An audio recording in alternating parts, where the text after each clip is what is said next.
The ultimate lean bulk guide while building testosterone. Now, you guys might be wondering why I'm making this video, and it's because I just wanted to kill two birds with one stone. I think a lot of guys want to lean bulk, but they don't know how to do it the right way. As you guys can see in the pictures to the left, this was in about July, and on the pictures to the right, that was in September, right before my trip to Colombia. And the only difference between these two pictures is learning how to lean bulk correctly, right? On the left, I was just bulking. On the right is lean bulk. So let me show you how. What is a lean bulk? Lean bulk means building muscle slowly and cleanly without gaining fat.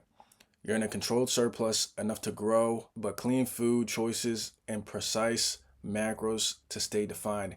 Now, naturally, you are not going to gain as much weight as you would on a regular bulk because you are eating less calories than you would on a regular bulk. But what's so special about lean bulking is that you can still gain muscle mass while maintaining a certain level of fat. Section 1, we're going to start with dieting. Calorie intake. We want to start with a small calorie surplus, eating about 250 to 500 calorie above maintenance. This provides enough energy for muscle growth without excess fat gain. This typically takes 4 meals a day. Spread these out as you see fit. Again, as you can see on the left, I was just bulking regularly. I was chubby. I know it doesn't look it because I'm naturally a big dude, but I was probably around 18-19% body fat. And again, I'm 6'5". That's just how it fits on my frame. And in the second picture, I am currently the leanest and most muscular than I've ever been. I'm 220 now, and I'm probably sitting in between 12% body fat. And as you guys can see in both pictures, I'm not flexing my abs whatsoever. So you guys can see that this actually really works. Protein intake. We want to aim for high protein. For beginners, we want to start from anywhere between 1 gram and 1.2 grams of protein per body pound. And for people who are more advanced, we want to do 1.2 to 1.5 per body pound. So for example, somebody who is 180 pounds, they're going to want to eat anywhere between 216 and 270 pounds of protein. And it's always better to get your protein through whole foods and red meat, fish, chicken, etc. Now, there's nothing wrong with getting whey protein or a protein on the side, but if you can get it through your food, get it through your food. It's always going to be better. It's always going to be absorbed better, and it's always going to be used more efficiently. Carb intake. We want to aim for a moderate carb intake. I accidentally put protein. I meant to put carb there. But we want to stick from anywhere between 35 to 45% carbs, depending on your body type. It keeps glycogen full, which boosts strength and endurance. For example, 35 to 45% carbs on a body weight of 180 is in between 262 and 337 grams of carbs a day.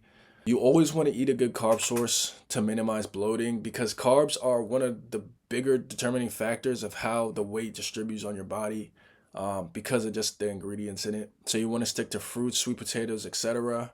Next, we got fat intake. We want to aim for a moderate fat intake, anywhere between 0.3 and 0.4 grams of fat per pound of body weight. Now, this is going to assist hormone regulation and testosterone function, of course, sustainable energy throughout the day. And for example, if you're 180 pounds, you want to eat between 52 and 72 grams of fat per day. Healthy fats are the best fat, naturally grass-fed butter, ghee, beef tallow, olive oil, whole milk, and fats from whole foods. Again, you can't go wrong with healthy food, and especially if you want to lean bulk, this is the route to go. Section 2, training. Training split. To maximize potential, go to the gym 4 to 5 days a week. First 3 days are going to be the big 3, chest and tries, shoulders, back and bis, forearms, legs, and core. Now, the reason that I say 4 to 5 days is personally I go 4 days a week, and on the 4th day, I hit the muscle group that I hit on Monday. Personally, I always switch up what I'm doing in a given week. Let's say I'm working chest on Monday, I'm going to hit chest on Thursday, mixed with something else. If I'm doing legs on Monday, then I'm going to hit legs on Thursday. But if you can get 5 days a week just to maximize this, you can prioritize 2 muscle groups that you want to grow the most. So as you guys can see, before I started doing this, I had absolutely no chest whatsoever. And if you're wondering, the reason that my nipples are covered is because I had just gotten gyno surgery. So I just got my man boobs removed. But as you can see, again, I had no muscle on my chest. And the reason why is because I was so scared that my man boobs would protrude from my shirt. It was embarrassing. That's just what it was. But after they got out, I mean, I went to work. As you can see in the second picture, this was a year worth of work. And we're still on our way. But I'll tell you this, when I started doing this, everything changed. My chest blew up, and now I'm confident with my chest. So, training principles: progressive overload, add reps, sets, and weights weekly. Progressive overload signals your nervous system and muscle fibers to upgrade. Number two, intensity. Some people don't like to go to failure, but if you're not going to go to failure, just go shy of, 3 or 4 reps from failure. And this maximizes muscle activation and hormone responses, testosterone and growth hormone. And number three, we got volume. We want to get in anywhere between 10 to 20 sets per muscle group. And yes, this sounds like a lot, but if you're hitting a muscle group twice in a week, this is definitely doable. This controls your growth dosage. Too little or too much can both stall progress. And number four, we got compound movements like squat, bench, deadlift, overhead press, pull up, and rows. And these are going to build a powerful base of strength and density, because you don't want to just have, big muscles that can't move any weight. So this is also going to stimulate testosterone and the growth hormone.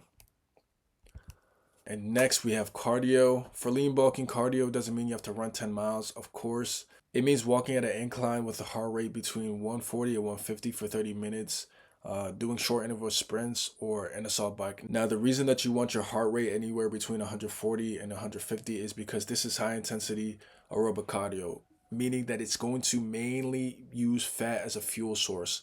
And when you pair this with an incline, it's going to maximize your results. This is a daily action. There is no such thing as a rest day, only active rest days. Now, everybody wants 10K steps, 10K steps, 10K steps, and I totally understand and I completely advocate for this. But the average person only needs 7,000 steps a day to help with their cardiovascular health. Now, I understand that everybody always wants to hit 10,000 steps a day, and I'm 100% an advocate for this. But the average person only realistically needs to get about 7,000 steps a day to maintain and build cardiovascular health. But with this being said, the healthier you are, the higher the bar is going to be. Your heart rate, if you're fit, is not going to be the same as somebody who is not fit. That's just how it is. So somebody who isn't fit walking 7,000 steps a day could burn more fat than you walking 10,000 steps a day, simply because of the heart rate and all the variabilities that play into it. But again, if you're already fit, the bar is going to be a little bit higher. That means 10K steps. That means 12 to 15,000 steps, depending on where you are in your journey. Last but not least, we have supplementation. Now, I just want to say I'm not a doctor. I'm just going to give you my opinion of what works best. Now, optimal supplements, we want to get a good foundation. This could be whey isolate if you need it. Creatine mandatory, electrolytes mandatory, minerals, magnesium, zinc, selenium, fish oils, and omega-3s. Number two, we have testosterone, D3K2, boron, ashwagandha, and shilajit, sleep and recovery, magnesium and nighttime tea, overall wellness, collagen, vitamin C, omega-3s, and zinc. And for cognitive function, we have CoQ10, caffeine, L-theanine, and creatine. Now, you may not need all of these supplements, but if you want to fill the gaps of what you're already deficient in while also outperforming yourself and other people, these supplements are for you. I'm not saying which ones to get. You can do your own research, but these are some optimal suggestions for supplements. Now, as you can see, we're talking about calorie control and macros, training each muscle group twice a week to maximize potential, do cardio daily, and supplement to aid support where needed. Now, all of these things in culmination will get you to your goal if done correctly. Not only will you lean bulk successfully, but you will build your testosterone in the process. And I'm telling you from experience, because I did this and my test is through the roof. Let's get it. Peace.